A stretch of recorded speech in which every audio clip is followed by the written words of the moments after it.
You notice it after the conversation ends, not during it, not while you're talking, only later. You replay everything you said, that personal story, that childhood memory, that unnecessary detail, that emotional confession you weren't even planning to share. And suddenly, your stomach drops. Why did I say all that?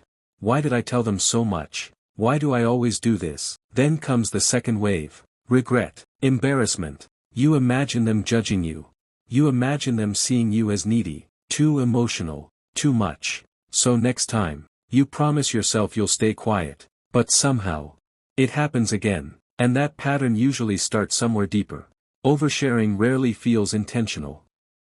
It usually happens in very normal moments. Someone asks, "How have you been?"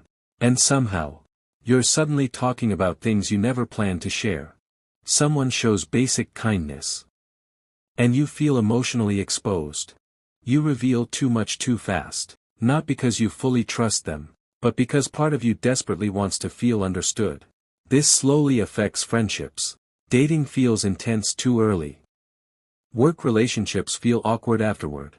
And eventually, you start calling yourself too much. But that's not the real issue. Because your brain is trying to solve something. And it's doing it badly.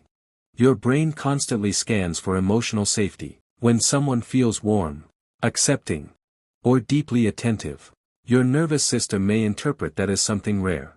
And suddenly, everything rushes out. Years of thoughts, pain, stories, emotions. Psychologists often connect this to emotional deprivation.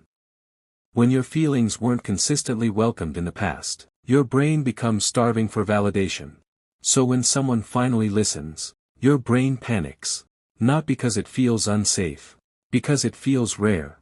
Like someone dehydrated finding water, and drinking too fast. But there's another hidden problem. When emotions rise, your prefrontal cortex becomes weaker. That's the part responsible for impulse control. Meanwhile, your emotional brain becomes louder. And in that moment, relief feels more important than boundaries. Until later, when logic returns, and regret begins. So what do? First, pause before answering personal questions. Just 3 seconds. That tiny pause gives your thinking brain time to wake up. And second, stop confusing instant comfort with trust. Someone feeling warm doesn't mean they've earned full access to your story. And that changes everything. Third, create emotional outlets outside conversations. Journal, voice notes, private reflection, therapy if possible.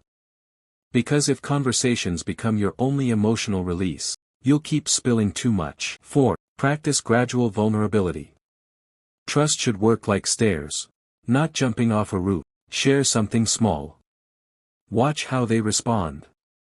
Then decide whether they deserve deeper parts of you. And there's one final truth most people ignore. Oversharing doesn't mean you're broken. And regret doesn't mean you need to become cold. Your brain may simply be trying to secure connection too quickly.